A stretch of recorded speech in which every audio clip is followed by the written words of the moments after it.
Hey everyone, welcome back to Corporate Decoder, the place where we sift through the corporate jargon so you don't have to. Today, we're diving into the latest proxy statement from Seaboard Corporation, a company that's a bit of a mystery box. We'll decode who's calling the shots, how much they're getting paid, and what it all means for the average investor. But fair warning, after reading this report, I need to make sure you don't have any secret airplane benefits. First, let's understand what we're looking at. This isn't just any document, it's a Schedule 14A or a proxy statement. Think of it as the company's way of asking its shareholders for permission to do things like elect directors and approve their accounting firm. It's like a corporate popularity contest, but with real money on the line. Mark your calendars for April 28, 2025, because that's when Seaboard's annual meeting will be held. Stockholders will vote on who gets to sit on the board of directors and whether they like the company's choice of auditors, KPMG LLP.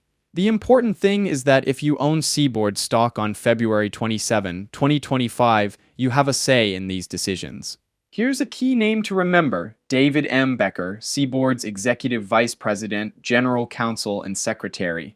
He's the one who signed off on this notice, so if you have any questions, he's your guy. The company wants you to read the materials online before voting. It's like doing your homework before the big test. If you're feeling ambitious and want to attend the meeting in person, it will be held in Overland Park, Kansas. You may need to call Seaboard to get directions. Now for some numbers. As of February 27, 2025, Seaboard had just over 971,000 shares of common stock outstanding. Each share gets one vote. To have a valid meeting, they need a quorum, meaning at least 485,529 shares represented, basically half. The board is recommending that you vote for their director picks and FOR, sticking with KPMG LLP as the auditor. It's like they're giving you the answers to the test, but you still have to decide whether to trust them. Electing directors is all about getting more votes than anyone else. Withhold votes don't count, so just showing up isn't enough. For the auditor, though, it's a simple majority wins. Let's talk about who owns Seaboard. The big kahuna is Ellen S. Bresky, indirectly owning over 73% of the company through various entities. She's the chairwoman of the board and basically controls the show. It gets a little complicated as these shares are held by Seaboard Flour LLC, SFC Preferred LLC, and some trusts.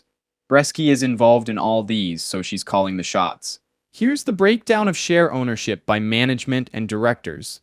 Ellen Bresky is at the top with a massive lead. Most of the other directors have relatively small holdings. This shows where the power really lies within the company. Time to meet the nominees for the board. These are the people you're voting on. Ellen Bresky is, of course, the chairwoman, having vast experience and qualifications and a vested interest in Seaboard. David Adamson brings experience in the food industry, serving on the audit committee. Douglas Bina is the audit committee chairman. Paul Squires is the chief operating officer at Seaboard Flour LLC, which, remember, owns a huge chunk of Seaboard stock. Francis Schiffman is the last nominee who serves on the audit committee. Here's a potential conflict of interest to note. Ellen Bresky is the mother of Jacob Bresky, a president of one of Seaboard's divisions. Family ties are strong in this company. Also, Francis Schiffman is a cousin of Ellen Bresky, so more family connections. Unsurprisingly, the board recommends that you vote for all of them. The board met 7 times last year, and each director showed up for at least 75% of the sessions. They appear pretty active, but most actions were taken by unanimous written consent, so it's likely quite a few decisions are pre-baked. Seaboard is a controlled company because the Seaboard Flour entities own more than half the voting power. This means they don't have to follow all the rules about independent directors and committees.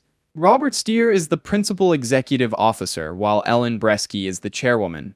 With Steer's experience and Bresky's vested interest, they believe this leadership structure works best.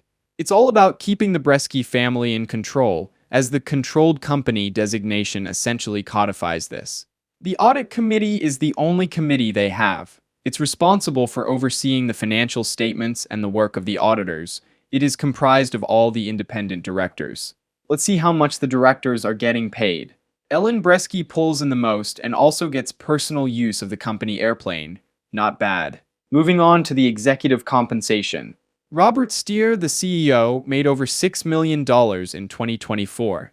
That includes a salary of over $1 million and a bonus of $3 million. Some of that bonus gets deferred into a compensation plan, which is like a retirement fund but for high earners. Perks include car allowances and airplane use. Gotta love those executive benefits. The CEO pay ratio is 129 to 1. This means the CEO makes 129 times what the median employee makes, the median employee working in Seaboard's hog operations in Iowa. The CEO and other top execs have employment agreements. If they get fired without cause or quit for good reason, they get severance pay. Cause is a material breach or fraud, while good reason is a big demotion or a change in location. If they get the boot, they're getting severance, potentially more than their salary plus bonus, and potentially retiree medical benefits. Seaboard has some sweet retirement plans. Here's what those benefits are worth if they retire now at the earliest unreduced age. Executives can defer salary and bonus into a non-qualified plan, similar to a 401k. The company also has a long-term incentive plan where they can choose to invest it. Jacob Bresky is the only executive participating in this LTI plan. Seaboard determines executive compensation through salary, bonuses, retirement, and perks.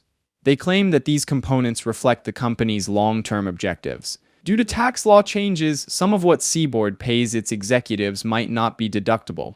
That said, Seaboard may try to defer payments to maintain deductibility. The board is saying we looked at the pay and we're good with it.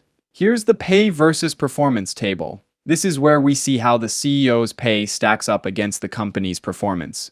The data breaks down the CEO's total compensation, how much they actually got paid, and compares that to the performance of the stock and the company's profits. It also compares compensation to a peer group. The peer group used for this purpose is the following published industry indices: the Dow Jones U.S. Food Products and Dow Jones U.S. Marine Transportation Industry. The company had one filing that wasn't reported on time. Let's talk about the auditors KPMG LLP. The board wants you to approve them. The audit committee pre-approves all audit and non-audit services. If you want to propose something at next year's meeting, you need to get your proposal in by November 7, 2025 if you want it in the proxy materials. Otherwise, you have a little more time until January 28, 2026. If you're getting too many copies of these materials, you can opt into householding and get just one set per household. Okay, let's take a step back. Seaboard is led by the Bresky family, who have vast control of the company, which is a strength because it provides long-term planning, but also a weakness because it might not be the most shareholder-friendly. They pay their executives well and provide them with benefits, but they are often all related or affiliated, which makes it questionable whether they are truly arm's length. On the surface, they do a good job of managing their relationships and not being too greedy about it, but it is something worth watching. I would want to see how they stack up versus their peers in terms of performance and efficiency. Thanks for watching. If you enjoyed the content, please subscribe, like, and comment below.